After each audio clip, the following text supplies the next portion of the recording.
Welcome to the Dating Kinky Podcast, a cast about love, sex, romance, and kink.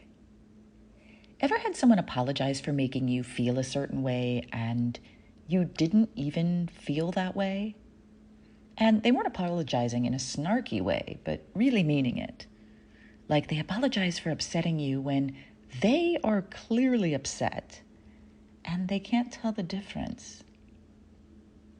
They have soft emotional boundaries. They can't tell where they end and you begin. Another example.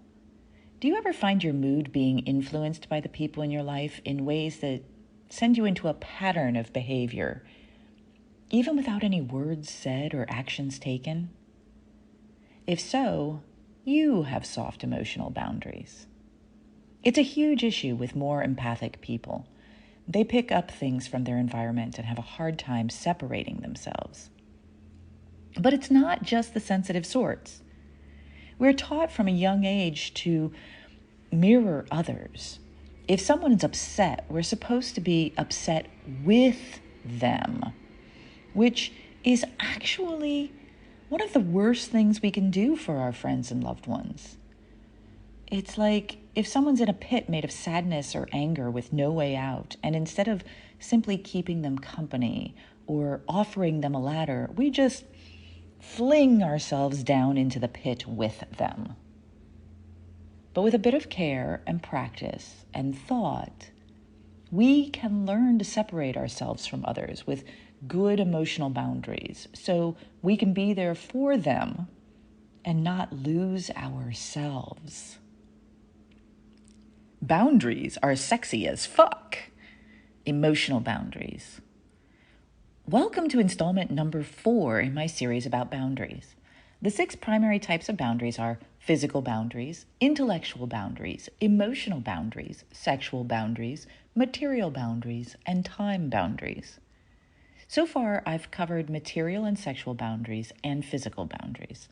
Today, I'm focusing in on emotional boundaries or feelings, which is not something people talk much about.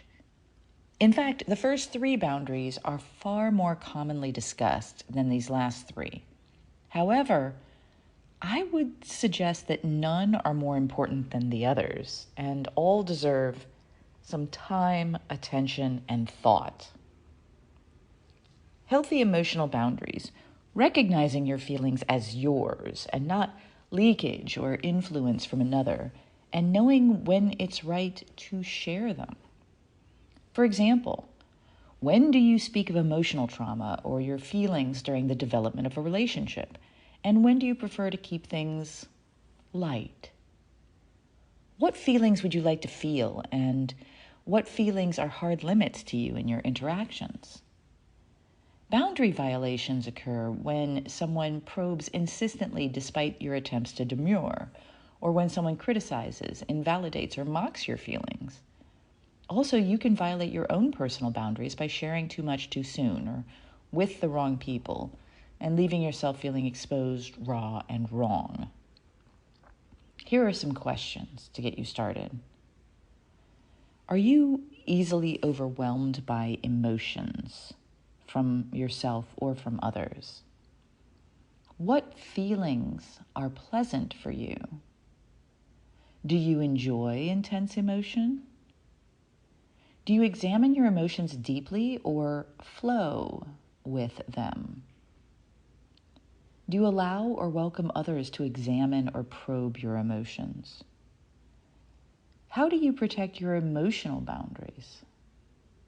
What emotions, if any, in others are unwelcome around you?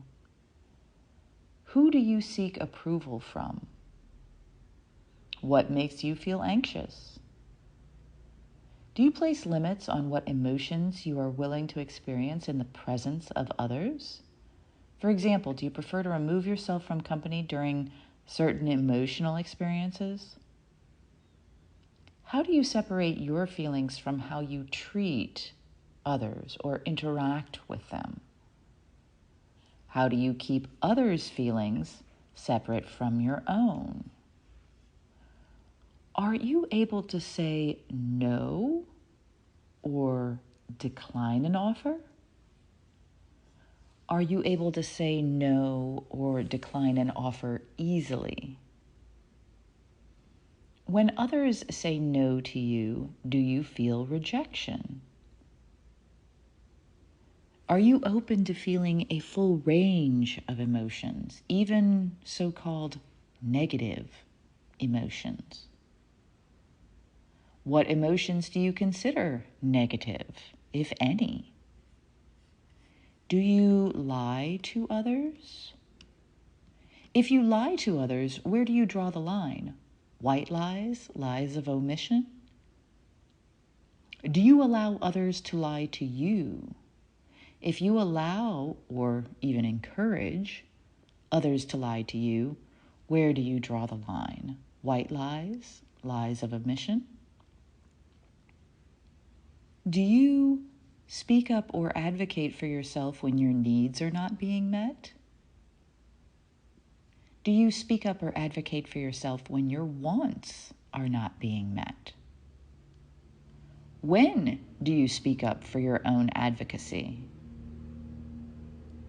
Do you value your own emotions and experiences? Do you value others' emotions and experiences? Do you want people in your life that will pry or cajole you to share your emotions? Or do you prefer people who will respect a no and leave you alone to process? Are you able to withdraw your emotional support when you are running out of energy to protect your own resources? Do you take ownership of your feelings? Are you responsible for your feelings, and can others make you feel a certain way? Do you take ownership of others' feelings? Are you responsible for their feelings, and can you make them feel a certain way? Are there certain people with whom your emotional boundaries are lower or non-existent? Is this something worth examining or changing, or are you happy with it? Do you tend to get overly invested in people who struggle with specific issues you've experienced? Do you have certain triggers that set off emotional patterns of behavior? How do you handle those, if at all? How would you like to handle those?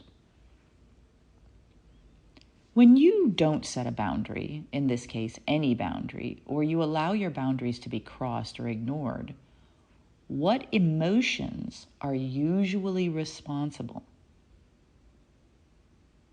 When you are there for others who are going through intense emotions, what steps do you take to maintain your own boundaries or energy?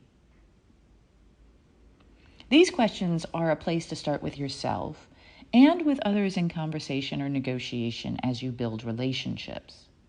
Many of them focus on getting clear about where to take responsibility so you can manage your emotions without getting overwhelmed, and to note where you might be carrying the burden of others' emotions for which you aren't responsible. The next writing will be on the topic of time boundaries. What are your thoughts? Do any of these resonate with you? Can you spot them in yourself? Can you spot some of these boundary issues in others in your life? Thank you for joining me today. If you loved this episode, please share it with others who would enjoy it. And please do join me at datingkinky.com.